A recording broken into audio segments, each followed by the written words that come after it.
Всем привет! В предыдущем видео я вам выкладывала укладку этой стрижки, ну а теперь представляю саму стрижку, как и обещала вам. Ссылку на укладку я вам, конечно же, под видео напишу. Вот вы видели, как я разделила.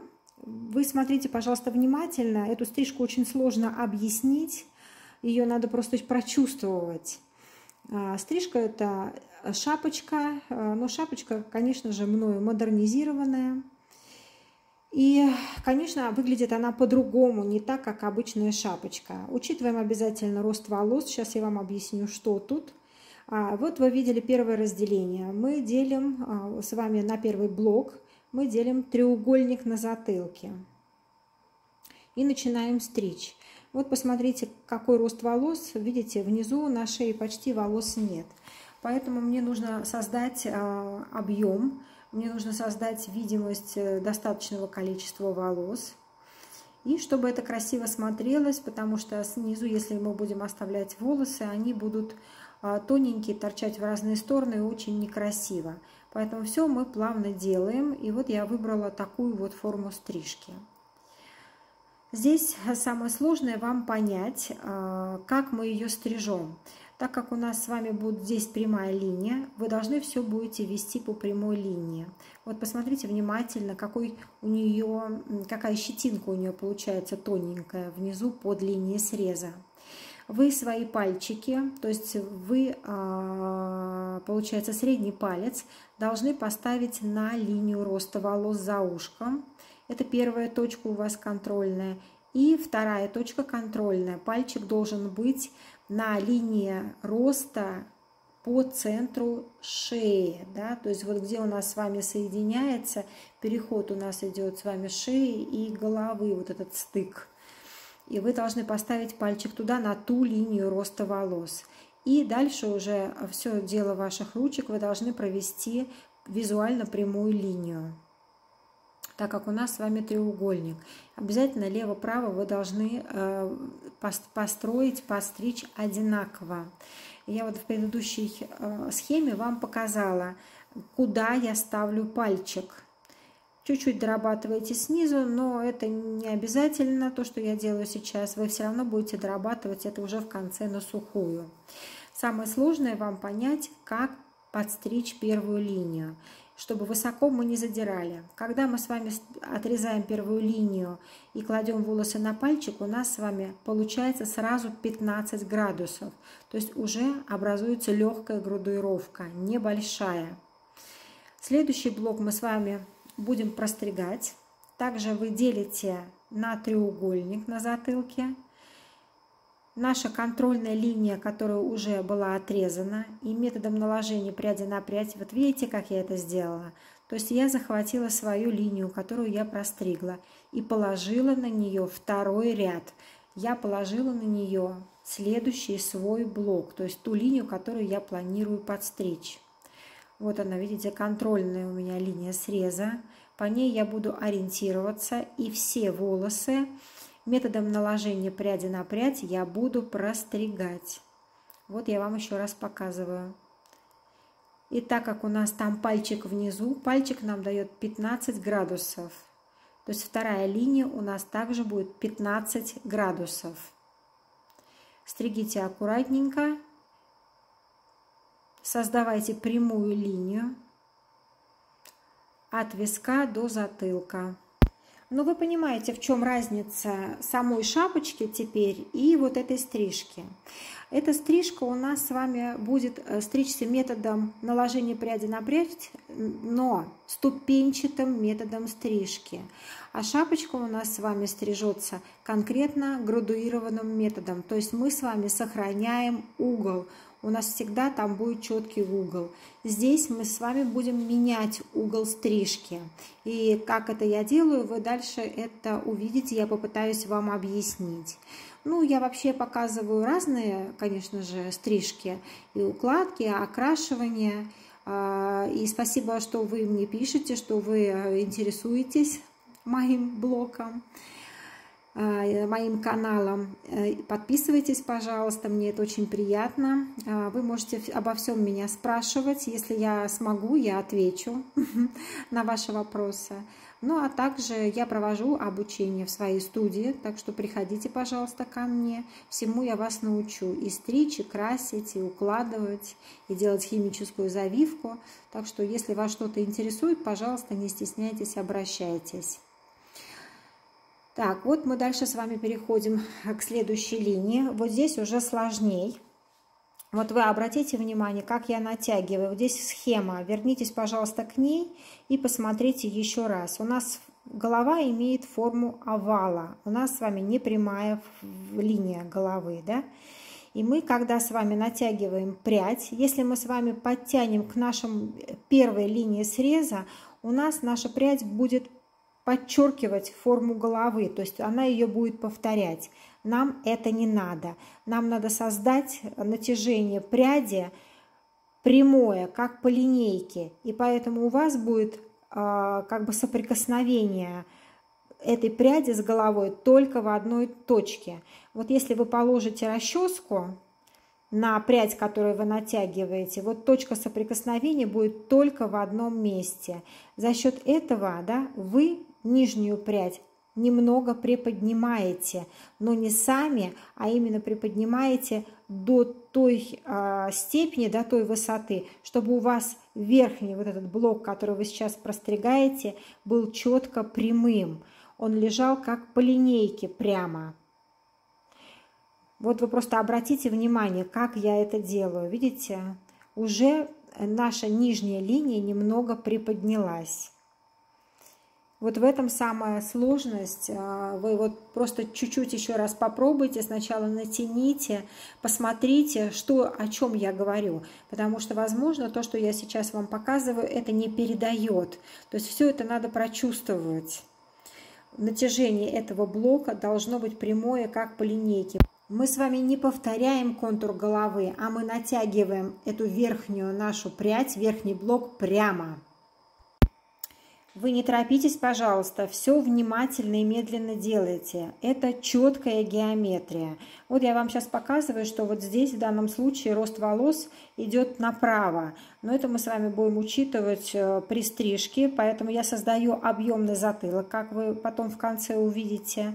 И помимо этого мы будем, когда укладку делать, ну вы уже укладку видели, я уже ее выставила, то, соответственно, мы дуть будем и укладывать, поднимать волосы против роста волос, для того, чтобы мы создали такой красивый объем, как вот я вам уже показала.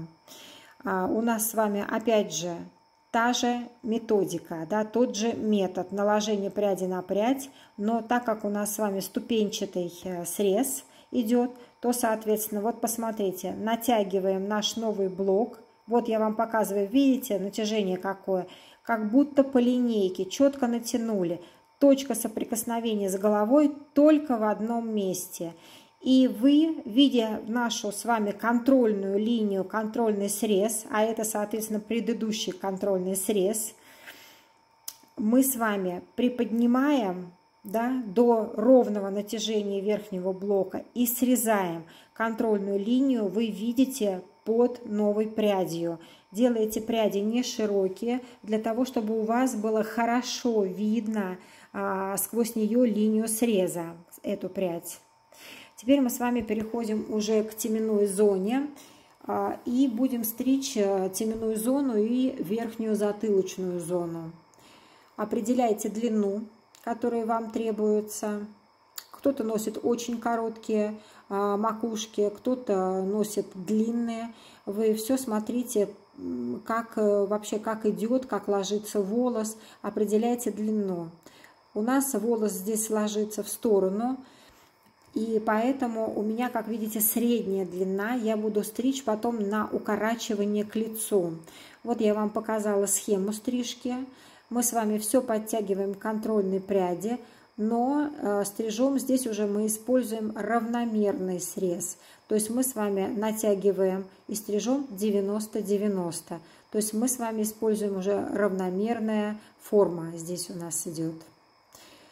Там у нас с вами была ступенчатая, здесь равномерная.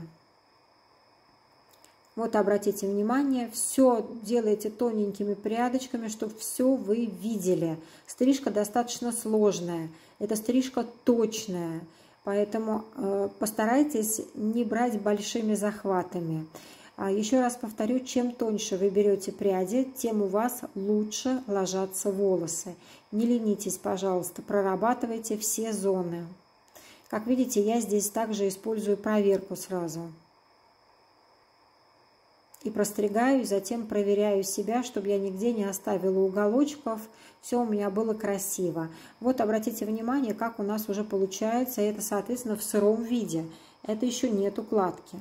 Затем мы, естественно, переходим с вами уже на следующую зону. Это височные зоны, височно-боковые. Здесь у нас сложность в одном. Вы должны определить длину, которую носит ваша модель. Я определила, что у меня уши будут открыты, поэтому я вам показывала, что я начинаю стричь с роста волос. И теперь вспоминайте в своих предыдущих видео. Я показывала, как мы стрижем женские ушки. У нас, вот она точка у нас, контрольная прядь, да, контрольная точка, которая у нас уже была прострижена.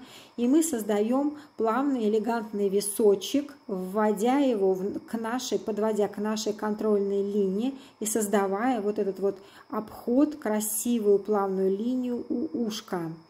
Значит, вот смотрите дальше. Я вам говорила про ушную раковину и про рост волос. У нас с вами женщины, еще раз вам напомню, поэтому мы с вами делаем окантовку по ушной раковине. Мы с вами делаем по росту волос только мужские стрижки, когда у нас с вами идет тушевка. Женские стрижки мы с вами стараемся делать по ушной раковине, для того, чтобы не оголить затылок. А иногда бывают затылочные кости, нижние затылочные бугры у нас торчат некрасиво. А в женских стрижках это просто недопустимо. Поэтому постарайтесь соблюдать это правило. Женские ушки мы с вами открываем и стрижем по ушной раковине, по основанию ушной раковины. Вот обратили внимание, как я это сделала. Пожалуйста, будьте внимательны. Значит, мы с вами используем как контрольную прядь немножко с затылочной зоны волосы. Так как у нас там уже это все прострижено, поэтому мы с вами их используем. Ориентируемся на длину там. Дальше смотрите внимательно, что я делаю. Так как у нас с вами ступенчатая стрижка, если вы помните, то первая прядь у нас была, она создавала мне 15 градусов. Сейчас у нас голова, опять же, имеет не прямой вид, а вид овала. Следующий блок у меня должен опять же быть натяжение прямое, как линейка. За счет этого мы с вами вот в этом месте у меня 0, да, то есть в точке соприкосновения натяжения волос с головой у меня 0. И, соответственно, нижний мой срез, он приподнимается. И также мы с вами продолжаем третий блок стричь. За счет этого у нас получается легкая градуировка. Контрольную прядь видите, волосы натянули. Волосы лежат не по голове, а натянуты как струна. И подтягиваем к нашей контрольной линии, которую мы простригли. Вы можете стричь пойнтингом, можете прямым срезом. В данном случае я стригу прямым, как вы видите, но иногда перехожу на зубчатый срез. Это не принципиально. Вы будете в конце стрижку дорабатывать все равно. Вот как у нас с вами получилось уже мягенько, красиво. И также мы с вами повторяем с противоположной стороны. Пока вы будете смотреть, что я делаю с этого уха, если вы что-то не поняли, прокрутите еще раз мое объяснение, прослушайте еще раз внимательно и смотрите за руками. Я вам скажу, что также я сдаю в коворкинг свое помещение и жду вас с удовольствием, если вы у нас уже имеете своих клиентов, на аренду. У меня есть парикмахерские места.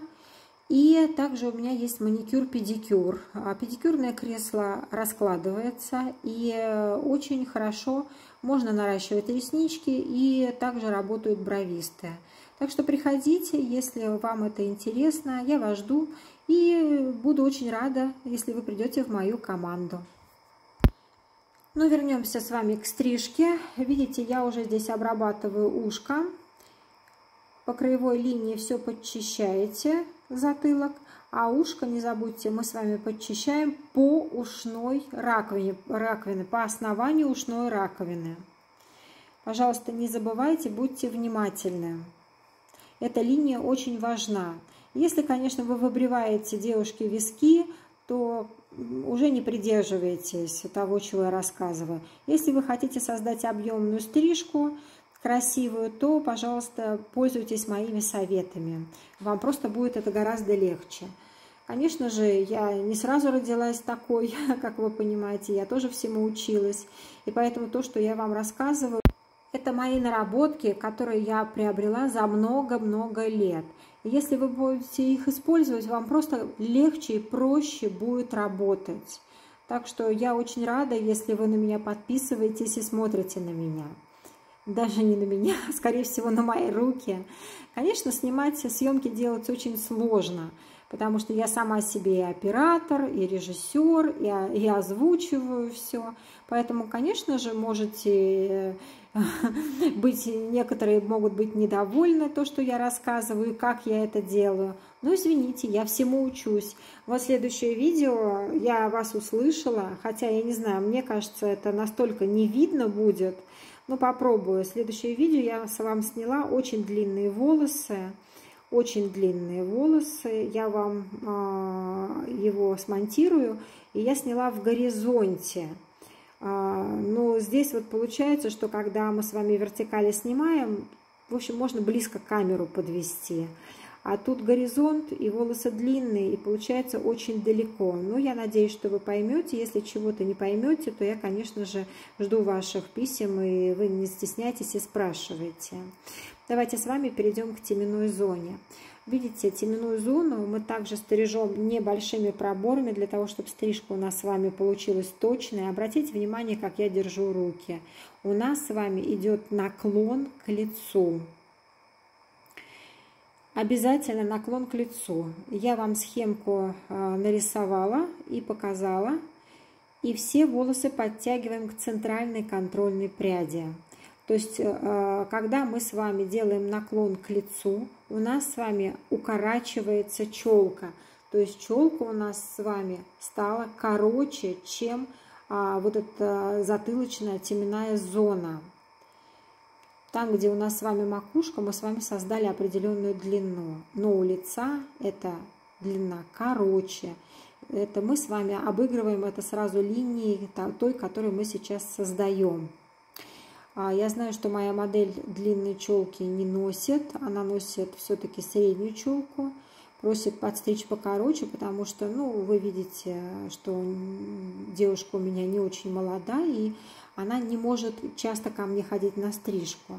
И для того, чтобы все это подольше держалось, все это лежало, видите, вот какие волосы длинные, она долго у меня не была.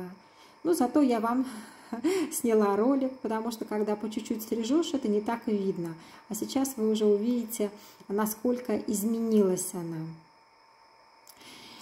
Вот, и челка здесь будет покороче, и вот таким методом вы всегда можете укоротить челку. Значит, если у вас еще короче девушка любит, вы можете более резкий наклон быть. Выбирайте угол среза сами. Это все в ваших руках. Подбирайте именно под внешность модели, чтобы подходила эта челка, длина челки ей. Ну и опять же также учитывайте рост волос, потому что иногда бывает то, что у лица волосы совсем не растут, пушковые, такой вот прям тоненький-тоненький. В какой-то стрижке у меня, в короткой также стрижке, у меня девушка совсем была без челки. И это не потому, что ей так идет, это потому, что такой рост волос. Так что вы учитывайте всегда его и оформляйте у лица линию. Тоже будет очень красиво, если вы все продумаете. Ну и также спрашивайте у клиента, как ходит, да, ваша модель. Ну, кстати, вы можете также удлинять челку, и у вас тогда получится как вариант пикси. Здесь у нас, конечно же, не пикси, она больше похожа на шапочку за счет своих вот этих линий градуировки. Но все равно вы можете модернизировать и мою стрижку, и тоже получится более интересный вариант. Так что дерзайте и пробуйте. Челку мы с вами аккуратненько, плавно вводим. И не забывайте, пожалуйста, делать проверки. То есть, когда вы простригаете одну зону и переходите к другой, заканчиваете другую, обязательно проверяйте лево-право. Ну, просто это необходимо для того, чтобы у вас стрижка гармонично смотрелась, человеку было комфортно. Если стрижка у него асимметричная, то, конечно же, там проверять вам не придется. Но если у вас симметричная стрижка, как это, то, что я стригу, обязательно проверяйте. Сейчас мы с вами перешли уже на височно-теменную зону. И здесь мы соединяем с вами висок, височную зону, и теменную. Вот здесь вот, если вы увидите маленький уголочек, я его убираю, я его смягчаю, для того, чтобы у меня красиво рассыпалось и нигде не было тяжелых линий. Если мы с вами убираем, а это, соответственно, у нас с вами получается на височно-теменной зоне, это натяжение будет 90. Если вы натянете правильно, вы увидите этот уголочек. Вы его убираете, и дальше мы с вами просто проверяем стрижку. Вот то, что я сейчас делаю, это проверка, чтобы у нас с вами все было ровненько и красиво. Проверяю я методом pointing, сразу же и облегчаю форму. А вы уже смотрите, как вам удобно. Хотите прямым методом среза, хотите поинтингом. Это все как вашей душе угодно. Обязательно проверяйте лево-право, не забывайте. Я не ленюсь, я действительно проверяю каждые свои срезы. Никогда не надо быть уверенным, что вы настолько точно и правильно держите руку. Вы всегда общаетесь с клиентом, вы тоже можете отвлечься, и поэтому всегда себя проверяйте. Ну и также смотрите, как растет волосы, дорабатывайте. Потому что вот конкретно у моей модели, которую вы видите, волос немножко торчит. То есть, если вот обратите внимание, то некоторые такие вот элементы волоса, которые растут в сторону, увидите, да, какие-то единичные. И вот старайтесь смягчить эти линии, чтобы нигде не было ей дискомфортно потом уже в носке. И когда вы стрижете челку, вы обязательно просто голову с лица, извините, с лица сдуйте феном, потому что очень-очень щекотно. Если вы когда-нибудь себе стригли челку и падали волосы на лицо вам, то вы поймете. Клиент – это тоже живой человек, и поэтому обязательно все мы с вами сдуваем. Ну, я здесь вам укладку показывать не буду, поэтому я убыстрила. После того, когда мы с вами подстригли, я еще, как видите, не прорабатывала стрижку до конца. Я делаю укладку, и после на сухую, это называется, будем уже дорабатывать. Здесь я укладку сократила, так как укладка у меня в другом видео. И после того, как вы уложили волосы, вы укладываете или сушите по форме, это уже не важно. Здесь не суть. Здесь мы рассказываем не про укладку, а именно про стрижку. Мы с вами переходим уже к следующему завершающему этапу. Мы с вами дорабатываем. Вот я вам говорила про машинку. У моей модели очень тонкий волос на затылочной зоне, на шее, на нижней затылочной зоне. И поэтому я вообще его счищаю, потому что реально увидеть, какие там волоски где-то торчат, где-то не торчат, это невозможно. Даже в очках я не увижу. Поэтому, чтобы нам не оставить и не испортить вот эффект вот этой красоты, мы с вами просто берем машинку и аккуратненько подчищаем. Ну, если у вас волосы очень густые, вы можете тоже просто этим пользоваться, чтобы убыстрить просто процесс. Я на самом деле это делаю вот на этой конкретной модели только лишь потому, что не видно, она сама по себе седая 100%. И вот то, что вы видите на ней, этот цвет я окрашивала. Это окраска. Я красила ее на 10 уровне и делала такой кофе с молоком. Очень много молока, поменьше кофе получается. Такой очень красивый получился цвет. Он и не желтый, и не холодный. Он такой именно бежевый получается. Очень красивый оттенок. Но такие оттенки, я там уже где-то формулу, наверное, приводила. Если нет, то спросите меня, я вам расскажу. Вы только назовите, в каком бренде вы хотите услышать эти номера, цифры, я вам все расскажу. Такой цвет получается, как правило, только на 100%, либо там 90%, ну 80% это максимум седине. Если у вас седины мало, а такой цвет у вас, естественно, не получится. Этот цвет я изобрела сама, смешивая несколько красителей.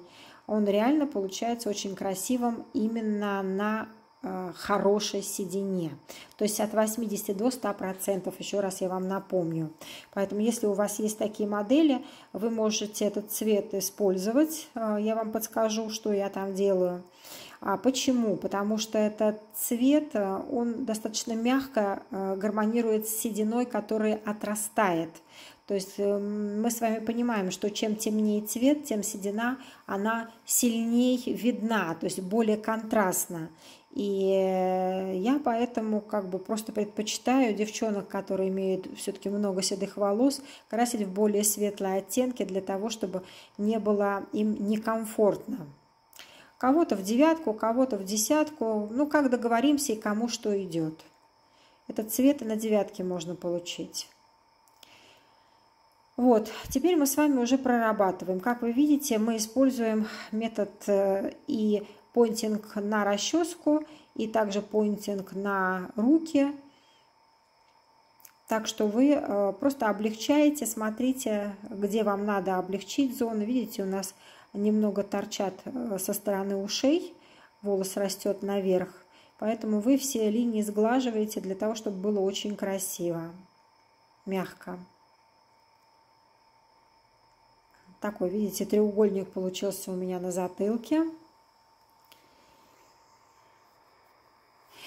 Я, конечно же, не включаю вам звук, о чем мы разговариваем. Это мои постоянные клиенты, это живые люди, это не приглашенные модели. Эти люди ко мне ходят уже на протяжении там больше 25 лет. И каждый раз мы кому-то что-то меняем, то отращиваем волосы, то перекрашиваемся, то наоборот срезаем. Все как у всех, все живые люди. Прорабатывайте и за ушками тоже. Не ленитесь, ничего не пропускайте. Как вы думаете, где я там стригу, да? Это не просто так. Вы смотрите на саму стрижку, и вы увидите, где вам тяжеловато кажется, где надо сделать полегче. Вы обязательно просто разглядываете ее, то, что вы подстригли. Потому что у нас волосы не идеальные, у всех растут в разные стороны. Да? Я вам показывала где-то там в начале стрижки, что у моей модели тоже растут волосы в сторону. А соответственно, если они ложатся на один бок волосы, то та сторона будет смотреться гуще. Поэтому вы должны подстричь так свою модель, своего клиента, чтобы у вас идеальная стрижка получилась, чтобы эта модель дома справлялась очень легко со своей стрижкой и не мучилась. Вот как моя любимая, мой любимый метод. Я люблю рваные челочки. Мои клиенты говорят: Оля, не увлекайся.